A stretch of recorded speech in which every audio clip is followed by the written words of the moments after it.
Dengan program makan bergizi ini kita harapkan juga mendorong dan menggerakkan ekonomi lokal. Termasuk diantaranya adalah penyerapan terhadap tenaga kerja di daerah di mana lokasi dapur itu berada.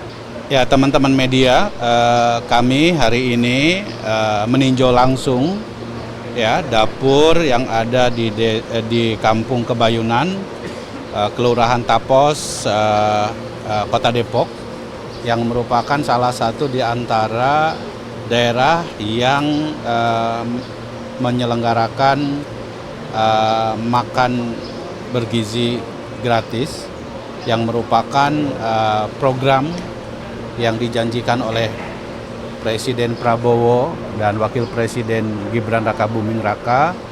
Dan kita bisa menyaksikan tadi bahwa di Kampung Kebayunan ini atau di Kelurahan Tapos ini khusus ada 5 dapur, dan kita bisa lihat bagaimana dapur ini setiap dapurnya melayani rata-rata 3.000 porsi bagi anak-anak ya, terutama anak-anak yang bersekolah baik PAUD, SD, SMP maupun SMA.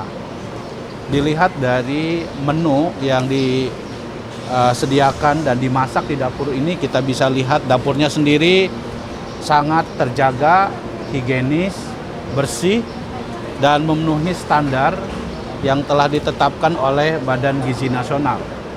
Setiap dapur sendiri kita lihat dan kita saksikan sendiri tadi ada ahli gizi yang memeriksa kandungan dari setiap porsi yang nanti akan dibagikan kepada anak-anak ya.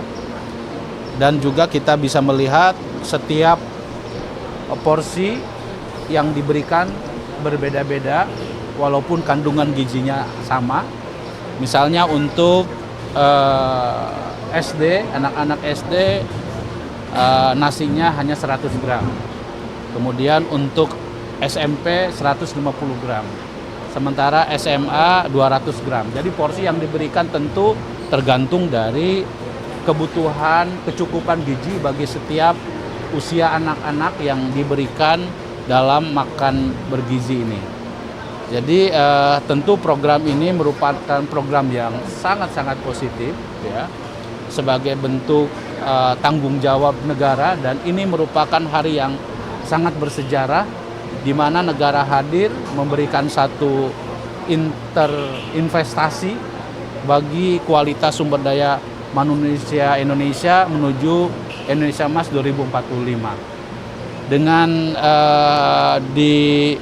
mulai diberlakukannya program makan bergizi gratis di seluruh Indonesia hari ini, tentu ini menunjukkan satu bentuk ya komitmen yang sangat kuat dari Presiden Prabowo agar kualitas sumber daya manusia Indonesia, terutama anak-anak kita ya, itu dapat mengkonsumsi makanan yang bergizi.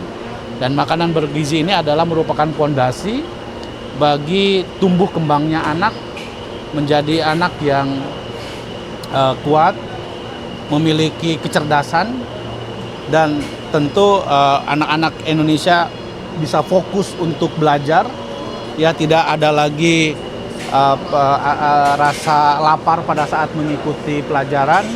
Dan kita harapkan tentu ini merupakan bentuk komitmen yang kuat dari Presiden Prabowo dalam rangka memastikan agar program peningkatan kualitas sumber daya manusia Indonesia betul-betul bisa diwujudkan nanti.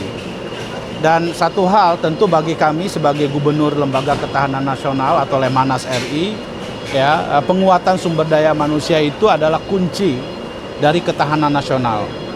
Kalau sumber daya manusia Indonesia kuat, maka bangsa kita akan memiliki daya tahan yang sangat kuat dan bisa bersaing dengan negara-negara yang lain. Dan program makan bergizi gratis ini tentu harus kita sukseskan bersama ya. Dan ini berlangsung di seluruh Indonesia di 26 provinsi secara bertahap, dan mudah-mudahan nanti pada saatnya sesuai dengan target bisa memenuhi terhadap seluruh kebutuhan anak-anak Indonesia. Dan perlu kami sampaikan juga bahwa tadi saya tanya kepada pengelola bahwa program ini bukan hanya untuk anak-anak tetapi juga untuk ibu-ibu yang hamil, ibu menyusui, dan juga bagi para balita.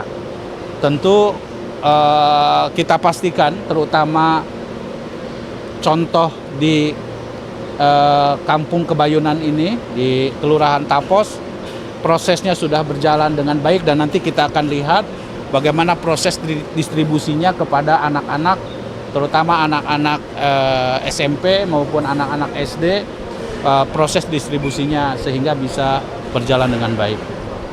Pak, budget yang 10.000 berarti dilihat dari menunya ini sudah cukup waktu. Saya kira kalau dilihat dari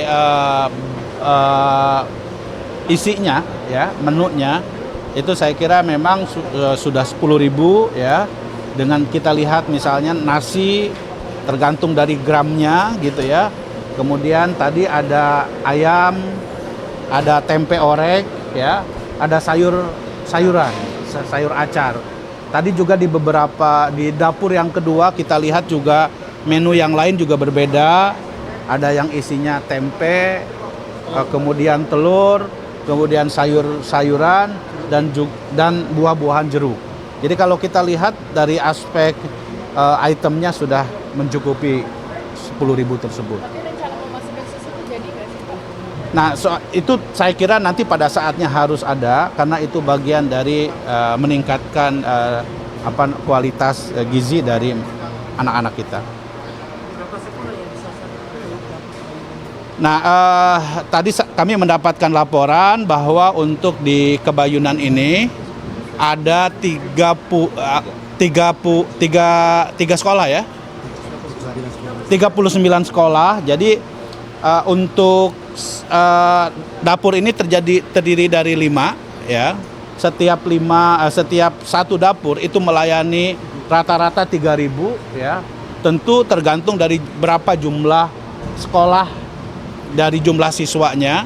Tetapi untuk di dapur Kebayunan ini ya, dari 5 dapur ini melayani sekitar 39 sekolah baik PAUD, SD, SMP maupun SMA gitu. Bapak, 16.000 ini setiap hari ya diproduksi? Ya, tentu. Ini 16.000 ini untuk setiap hari ya, yang melayani semua sekolah 3 km dari radius dapur ini gitu.